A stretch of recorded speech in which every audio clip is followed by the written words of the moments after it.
To my brothers Karl and Johann Beethoven, Heiligenstadt, October the 6th, 1802. O ye who think or declare me to be hostile, morose, and misanthropical, how unjust you are, and how little you know the secret cause of what appears thus to you. My heart and mind were ever, from childhood, prone to the most tender feelings of affection, and I was always disposed to accomplish something great. But you must remember that 6 years ago I was attacked by an incurable malady, aggravated by unskillful physicians, deluded from year to year, too, by the hope of relief, and at length forced to the conviction of a lasting affliction, the cure of which may go on for years and perhaps, after all, prove impracticable. Born with a passionate and excitable temperament, keenly susceptible to the pleasures of society, I was yet obliged early in life to isolate myself and to pass my existence in solitude. If I at any time resolved to surmount all this, oh, how cruelly was I again repelled by the experience, sadder than ever, of my defective hearing. And yet, I found it impossible to say to others, "Speak louder, shout, for I am deaf." Alas, how could I proclaim the deficiency of a sense which ought to have been more perfect with me than with other men?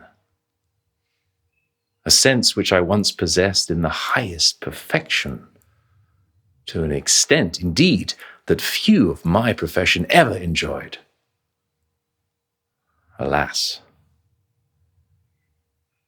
I cannot do this. Forgive me, therefore, when you see me withdraw from you, with whom I would so gladly mingle.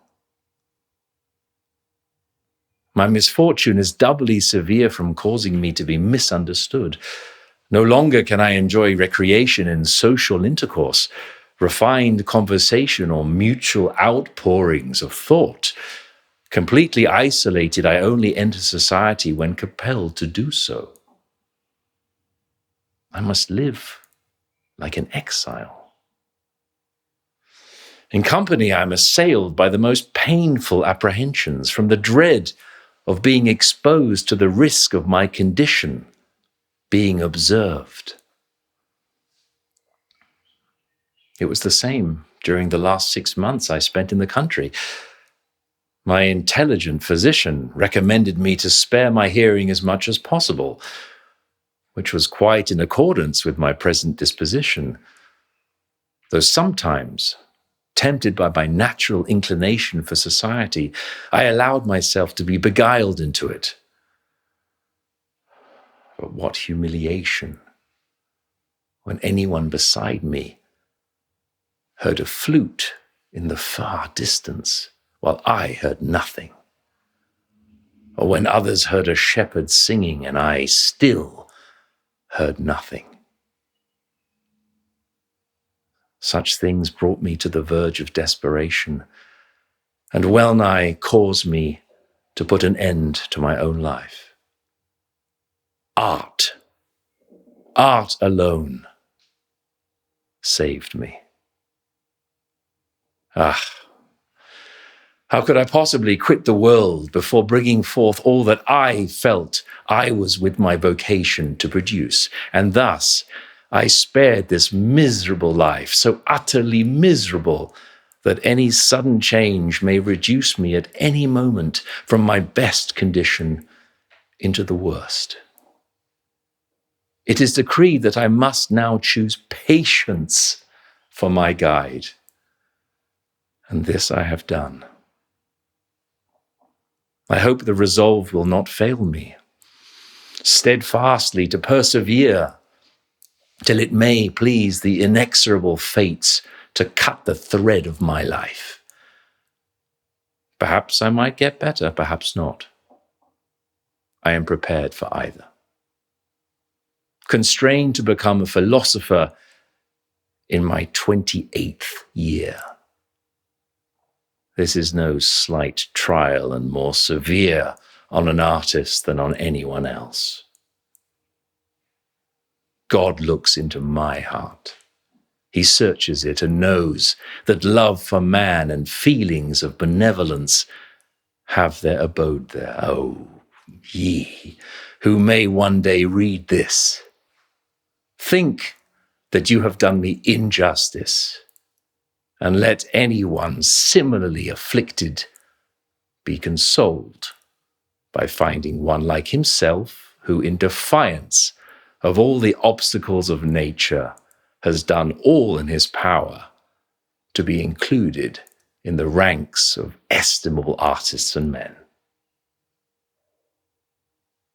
My brothers Karl and Johann, as soon as I am no more, if Professor Schmidt be still alive, beg him in my name to describe my malady and to add these pages to the analysis of my disease, that at least, so far as possible, the world may be reconciled to me after my death. I also hereby declare you both heirs of my small fortune, if so it may be called.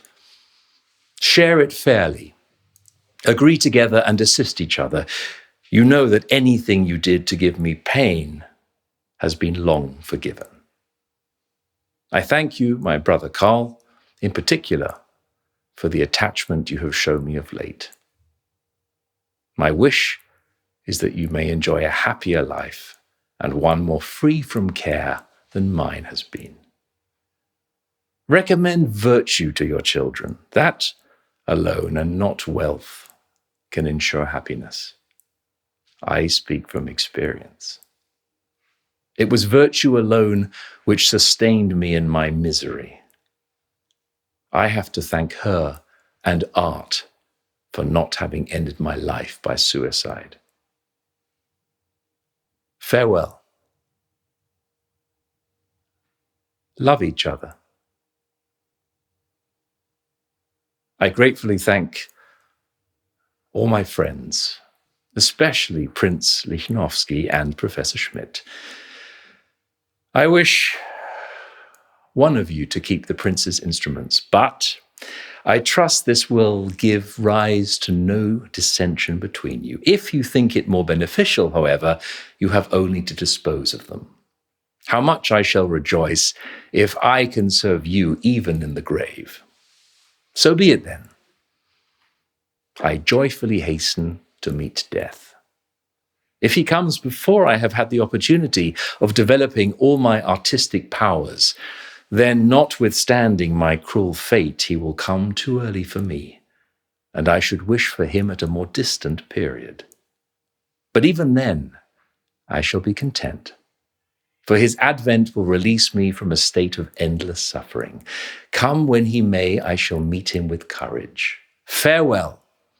Do not quite forget me even in death. I deserve this from you because during my life I so often thought of you and wished to make you happy. Amen.